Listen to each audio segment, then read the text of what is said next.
Hello, welcome to our channel. మన మాలోకం నారా లోకేష్ ఉరఫ్ యువ గంగాలం జీవగలం ఏవో ఇంతకుముందు ప్రోగ్రాములు చేసి ఆపేసిన ఈ పప్పు మాలోకం మళ్ళీ రంగ ప్రవేశం చేశాడు. ఎక్కడ చేశాడు అన్నది కూడా పెద్దగా పట్టించుకోవాల్సిన అవసరం. సోదరుడు పవన్ కళ్యాణ్ గురించి, తనకు సోదర సమానులైన పవన్ కళ్యాణ్ గురించి ఏదో చెప్పాలనుకున్నారు. మొదలు పెడదామా? ఆలస్యం దేనికి? ఎస్, రండి. మంచి మంచి కామెడీ సీన్ ఉన్నాయి ఈ రోజు. దీన్ని సండే ఇస్ ఫన్ డే కూడా అనుకోవచ్చు, తప్పేం లేదు. ఇంకోటి ఉంది కానీ దీని గురించి కూడా మాట్లాడచ్చు. ఇది కూడా డబల్ ధమాకా కింద వేసుకుందాం సండే రోజు. ఓకే, ఈ శంఖారావం యాత్ర ప్రారంభిస్తాం నా అదృష్టంగా భావిస్తున్నా. ఏమన్నా మళ్ళీ చెప్పు. ఈ శంఖారావం యాత్ర ప్రారంభిస్తాం నా అదృష్టంగా భావిస్తున్నా. మొదలు పెట్టడమే శంఖ నాకిపించేలాగుండవు స్వామి. తెలుగులో రెండు రకాల సా ఉంటాయి. శనివారం శంఖారావానికి ఉపయోగిస్తారు. నువ్వు చెప్పిండేది సీతలో సా, ఇంకా షా కూడా ఉంది. వదిలే, ఆడికి పోతే ఇంక మనం ఏమైతుందేమో కూడా చెప్పడం కష్టం. కానీ ఈయన చెప్పిండేది మీకు అర్థం కాల. శంఖారావం అంటే ఆయన రోజు ఈ సంఖల గురించి మాట్లాడి, చంద్రబాబు నాయుడు వీళ్ళు పచ్చ మీడియా వచ్చి చంద్రబాబు నాయుడు సంఖ నాకడం ఇవన్నీ చూసి శంఖారావాన్ని కాస్త శంఖారావం. అది కూడా ఏంటి, ఒత్తు ఖా కూడా కాదు. లోకేష్ నాకంటే చిన్నోడు కాబట్టి చెప్తున్నా, నేర్చుకో. మీ నాయనకి ఇంగ్లీష్ నేర్పిస్తా, నీకు తెలుగు నేర్పిస్తా. ఏం చేయాలని మా పరిస్థితి. శంఖారావం చెప్పు, పలుకు నాతో పాటి. శంఖారావం అన్నట్టు ఈ గొడవలో పడి పవన్ కళ్యాణ్ కోసం, నారా లోకేష్ కోసం ఒక పాట కూడా నేర్చుకున్నా. బాగా కష్టపడి నేర్చుకున్నా. రాగాలు, తాళాలు, తకడింపులు సరిగా లేకుండా అందులోని అర్థం మాత్రం మీరు తింటారని, ఆ భావం మీకు అర్థమవుతుందని అనుకుంటూ ఈ పాట మొదలు. మీకు ఓకే కదా? మీరు ఓకే అంటేనే పాడతా, లేకపోతే పాడను. అంటే ప్రతిసారి నేర్చుకుంటా గానీ నాకు డౌట్ వస్తుంది పాడాలా వద్దని. సరే పాడతా, ఎందుకంటే నేర్చుకునేది. ఓకే, ఇక్కడ ముందర పేపర్ కూడా పెట్టుకుంటున్నా, ఎందుకంటే మధ్యలో లైన్ అని మర్చి. 1 2 3 నేనని నీవని వేరుగా లేమని చెప్పినా వినరా ఒకరైనా, నేను నీ దొరాని నువ్వు నాకు కానీ ఒప్పుకోగలరా ఇప్పుడైనా. డోరు వెనకాల పైత్యం ప్యాకేజీ అనే సత్యం తెలిస్తే అడ్డుకోగలరా సైన్యం పొత్తు కంగారు. మాలోకం కలిస్తే ససరే ఏదో బానే పాడాను కదా. I tried my best. So ఎవరి గురించి మన సినబాబు ఈ రోజు మాట్లాడాలనుకుంటున్నాడంటే వాళ్ళ అన్నయ్య పవన్ కళ్యాణ్ గురించి ఏదో చెప్తాడు, వినండి. ₹1,00,000 విలువైన చెప్పులు వేసుకుని తిరుగుతాడు. ₹1,00,000 విలువైన చెప్పులు వేసుకుని తిరుగుతాడు.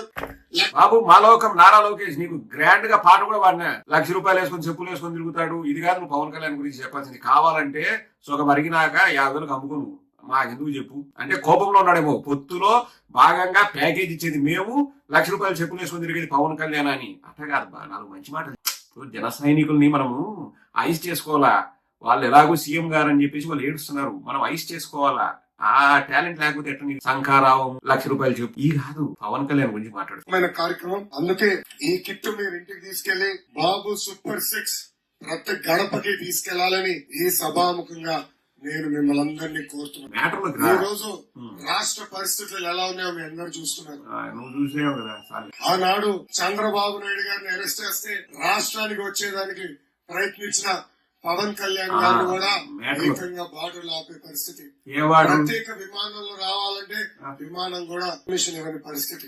తెలంగాణలో కష్టకాలాల్లో ఉంటే నాకు అండగా నిలబడిన వ్యక్తి పవన్ కళ్యాణ్ గారు. అండగానా ఆనాడు బాబు గారిని చూసిన వెంటనే లేదు కలిసికట్టుగా పోరాడదాం, ఒకే ఒక లక్ష్యంతో, ఈ దించే లక్ష్యంతో కలిసిగా పోరాడదామని ఆనాడు ముందుకు వచ్చిన వ్యక్తి పవన్ అన్న. అది అట్లా మనం ఐస్ చేయాలా, లేకపోతే ఈ జన సైనికులు మన జెండాలు మోయరు కదా. అసలు స్పెషల్ ఫ్లైట్ లో రావాలన్నా ఆంధ్రప్రదేశ్ కి పర్మిషన్ ఇవ్వని పరిస్థితి. స్పెషల్ ఫ్లైట్ ఎగరాల్సింది తెలంగాణ నుంచి కదా, ఎందుకంటే పవన్ కళ్యాణ్ ఉండే తెలంగాణలో. అంటే బాధ అది కాదు.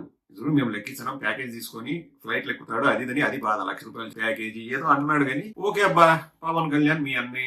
చంద్రబాబు నాయుడు జైల్లో పడితేనే పాపం పవన్ కళ్యాణ్ వచ్చేసి బాధతో వచ్చేసి నేనే ముందుకు వస్తున్నా, నేనే పుట్టినా అన్నాడు. ఓకే, అదే నేను ఇందాక పాడింది. ఊరు వెనకాల పైత్యం ప్యాకేజీ అని సరితే అడ్డుకోగలరా సైన్యం కంగారు మాలో కలిస్తే లేకపోతే కలిస్తే. అదే అబ్బా, డోర్లు క్లోజ్ చేసి ప్యాకేజ్ తీసుకుంటారు, బయటకు వచ్చేసి మేము పొత్తు పెట్టుకుంటున్నాం అంటారు. ఈ సైన్యం అంటే ఎవరు? గొర్రెలు, జన సైనికులు. వాళ్ళు అడ్డుకోగలరా? అడ్డుకోరు కదా, అడ్డుకోలేరు కదా. సో పవన్ కళ్యాణ్ వచ్చి మీ నాయన దగ్గరకు వచ్చి పొత్తు పెట్టుకుందామని చెప్పినాడు బానే. అంటే పవన్ కళ్యాణే ఇక్కడ కొంచెం మైలేజ్ తెచ్చు. మీరు చేయాల్సింది ఏంది? మా నాయన ఇబ్బందుల్లో ఉన్న పవన్ కళ్యాణ్ వచ్చేసి త్యాగం చేసి పవన్ కళ్యాణే పొత్తు పెట్టుకుంటా అన్నాడు కాబట్టి మా నాయన కాదు ముఖ్యమంత్రి, పవన్ కళ్యాణే ముఖ్యమంత్రి అని మీరు అనాలి కదా. ఏదో గొర్రెల కోసం, జన సైనికుల కోసం అని అనాలి కదా. కానీ ఏమన్నావు? ముఖ్యమంత్రి చంద్రబాబు నాయుడే నో ఐఎమ్ బిగ్ బిటీ అని. వాళ్ళంతా యాంటిక్విటీ బ్లూ అయిపోయి జన సైనికులు దెబ్బకి కదా. లోకేష్, కనీసం ఇప్పుడైనా నువ్వు ప్రకటించింటే పవన్ కళ్యాణ్ సీఎం అప్డేట్ బాగుంది. అది కాకుండా ఇంకా ఏదో వైఎస్ఆర్ కాంగ్రెస్ పార్టీ వాళ్ళ మీద పడి ఏడుస్తారంట.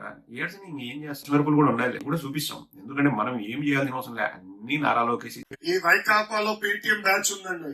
మీది గూగుల్ పే. 5 రూపాయలు వాళ్ళకి కొడితే పోస్ట్ పెడతారు. కావాలని మన మధ్యలో చిచ్చు పెట్టడానికి ప్రయత్నిస్తున్నారు. మీరు ఎవరు అధైర్యపడతారు? జాగ్రత్తగా ఉండండి. ఆ దొంగ పోస్టులు ఎవరైనా పెడితే మీరు ఎట్టి పరిస్థితుల్లో దానిపైన స్పందించదు. ఎవరు స్పందించదు. 2 పార్టీలు ఒకటే లక్ష్యం. ఏంది? ఒకే ఒక లక్ష్యంతో పనిచేస్తున్నాం. చంద్రబాబు ముఖ్యమంత్రి.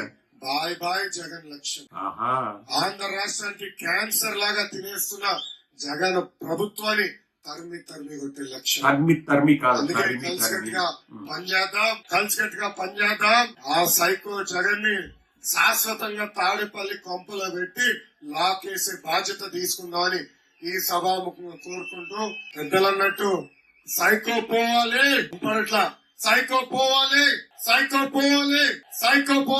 చంద్రబాబు నాయుడు గారి నాయకత్వం. అది అబ్బా, ఇటువంటి మాటలు మాట్లాడితే మెట్టుదెబ్బలు. అది వాళ్ళకు కూడా తెలుసు. ఇప్పుడు జగన్మోహన్ రెడ్డి గారు సైకో అయితే మీరెవరు నారా లోకేష్? నువ్వు మీ నాయన జలగల్లాగా పట్టుకొని ఆ పందికొక్కులు ఉంటారు కదా, మీ దగ్గర మేసే పందికొక్కులు ఆ పచ్చ మీడియాని వేసుకొని మీరు ఊరేగి గజ్జితో, ఏ గజ్జో అందరికి తెలుసు. మీరు రాష్ట్రానికి పెట్టిన శని దరిద్రం. సరే, టాపిక్ డివేట్ అవ్వడం ఎందుకు? ఇంకొకసారి నువ్వు సైకో అన్నావు అనుకో, చెప్తాను కదా, మేమేం అనాల్సిన అవసరం లేదు. స్వచ్ఛందంగా ప్రజలు వచ్చి మెట్తో కొడతారు, అది వేరే విషయం. సో సైకిల్ రావాలి అంటున్నావు. మరి జనసేన బంగాళాఖాతంలో కలవాలి. విన్నారు కదబ్బా, సైకో పోవాలి, సైకిల్ రావాలని ప్రజల చేత అనిపిస్తున్నాడు. చంద్రబాబు నాయుడు నాయకత్వం వర్ధిల్లాలన్నాడు. మరి పవన్ కళ్యాణ్ అంటే మేము వాడుకుంటామని క్లియర్ గా చెప్తున్నాడు. ఇప్పుడు నేను అన్న మాటలు కాదు, పవన్ అన్న వచ్చాడు మాకు అండగా నిలబడ్డాడు అంటే ఏంది? మీరు పవన్ కళ్యాణ్ ఏ విధంగా చూస్తున్నారు? మీకు అండగా నిలబడడానికి మాత్రమే చూస్తున్నారా? పవన్ కళ్యాణ్కి రాజ్యాధికారం అవసరం లేదా? పవన్ కళ్యాణ్కి పదవి అవసరం ఎక్కడైనా చెప్పినాడా? చంద్రబాబు నాయుడు నాయకత్వం వర్ధిల్లాలి, సైకిల్ రావాలి అంటున్నాడు. వాళ్ళ వెనకాల చక్రం ఏదో ఉంటది కదా, సింబల్, స్టార్ సింబల్ జనసేనది. అదేం రావాల్సిన అవసరం లేదా? రావాల్సిన అవసరం లేదా? గ్లాసు ఉండాల్సిన అవసరం లేదా? గ్లాసు పగిలిపోయినా పర్వాలే. సో క్లియర్ గా ఇక్కడ కూడా ఏం చెప్తారంటే, మేము కష్టకాలంలో ఉన్నప్పుడు పవన్ కళ్యాణ్ వచ్చినాడు, మేము వాడుకుంటాం, పని కావాలంటే ప్యాకేజీ పడేస్తాం, తప్పితే మేము పవన్ కళ్యాణ్కి ఎటువంటి ఇంపార్టెన్స్ ఇవ్వము అనేది క్లియర్ గా 2 నిమిషాల 15 సెకండ్ల వీడియోలో కుండ బద్దలు కొట్టినట్టు చెప్పినాడు లోకేష్. నో అంబిక్. సో ఇప్పటికైనా జన సన్నాసులకి అర్థమవుతుందో లేదో నాకు తెలియదు, ప్రజలకైతే క్లియర్ గా అర్థం. ఎందుకు పవన్ కళ్యాణ్ తో పొత్తు పెట్టుకుంటున్నారు? ఒకటి, వాళ్ళ ఫ్యాన్స్ ఓట్లు మాకు ఒక 25 సీట్లు పడేస్తారు. రెండవది, కాపు ఓట్లన్నీ మాకు వస్తాయి. ఆయన పెద్ద ఆయన చేగుండి హరిరామ జోగయ్య గారు మొత్తుకుంటున్నారు, వద్దు, పులి నోట్ల తలకాయ పెట్టినట్టే, పావుకి పాలు పోసి పెంచినట్టే వద్దురా అయ్యా, చంద్రబాబు నాయుడుతో పోకు అని చెప్పినా గానీ మన పవన్ కళ్యాణ్ ఒప్పుకుంటాడా? డోరు వెనకాల పైత్యం ప్యాకేజ్ సత్యం తెలిస్తే అన్నిటికీ మూలం ప్యాకేజ్. అంత ప్యాకేజ్ తీసుకున్నాడు కాబట్టి కిమ్మనకుండా అసలు ఇంకా చంద్రబాబు నాయుడు ఏం చెప్తే అది జీ హుజూర్ అంటున్నాడు. సరే, ఊరికే ముగిస్తే ఏం బాగుంటుంది? ఏదో ఇంకా పేటీఎం అది అంటున్నాడు కదా, మనం ఏదో దొంగ పోస్టు పెడతామంట. వీళ్ళు ససువర్లు మళ్ళా పాట పాడాల, సాంప్రదాయని సుప్పిని శుద్ధపూసని అని చెప్పేసి. వీళ్ళు మాత్రం అసలు వీళ్ళ బ్యాచ్, వీళ్ళ పచ్చ మీడియా రాసేవి అన్ని నిజాలే. అసలు ఎంత నిజం అంటే, నిజం అన్నది పుట్టింది కూడా చంద్రబాబు నాయుడు నోటి నుంచి ఫస్ట్ అనేంతగా నిజాలు రాస్తారబ్బా. ఇంకా మిగతా వాళ్ళందరూ అబద్ధాలు రాసేవాళ్ళు. ఇది వీళ్ళు చెప్పే మాట మనం నమ్మాలా? ఏడా చెప్పింది కూడా ఏడంటే శంఖారావం. శంఖలకు వీళ్లకు అవినాభావ సంబంధం. సరే, ముగించే ముందు లోకేష్, నువ్వు రోజు అనేమాట అను, మా ఫ్యాన్స్ కూడా ఫీల్ అవుతారు. లేక ఊరికే పంపించేస్తే మా ఫ్యాన్స్ కూడా అర్థం అవుతారా? Please, I'm requesting. I'm not asking a straight question, but I'm requesting. Come and tell మా ప్లీజ్. చంద్రబాబు నాయుడు గారు మన రాముడు, కానీ వైకాపా నాయకులకి లోకేష్ మూర్ఖుడు. మూర్ఖుడు.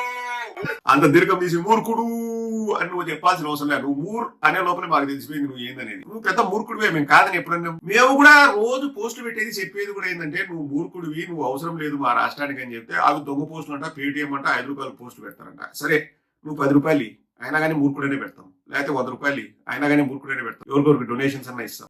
నువ్వు చెప్తున్నాం కదా. ఇప్పుడు ఎవరు ఎంత ఇచ్చినా గానీ వాస్తవాలను ఎట్లా మార్చగలని చెప్పు. సూర్యుడు తూర్పున ఉదయిస్తాడు అన్నది ఎంత కరెక్టో, నువ్వు మూర్ఖుడు అన్నది అంతే కరెక్ట్. ఇప్పుడు నువ్వు నాకు డబ్బులు ఇచ్చినావు అనుకో, నేను సూర్యుడు తూర్పున కాదు పడమల ఉదయిస్తాడు అని నేను చెప్పినాను, జనాలు ఏమనుకుంటున్నాను అనుకో. అలాగే నువ్వు మూర్ఖుడు కాదు నువ్వు గొప్పోడు అన్నావు అనుకో, జనాలు నా వీడియోలు చూడడం ఆపేస్తారు, హర్ట్ అవుతారు, బొంగమూతి పెట్టుకుంటారు. మేము అది చేయలేము. నువ్వు 100 రూపాయలు ఇచ్చినా 1000 రూపాయలు ఇచ్చినా 5 రూపాయలు కాదు లేదు 100, 1000 రూపాయలు 10,000 మేమే అడుగుతున్నాం కదా. ఇచ్చినా గానీ నిన్ను మూర్ఖుడే చెప్పు. ఏం చెప్పాలి చెప్పు. That's fact. మీ నాయన 9 లీటర్ల వాటర్ లో 1 లీటర్ పవర్ తీస్తాడంట. నువ్వు ఎంత పవర్ తీస్తావో మీ ఇష్టం. Power is all power.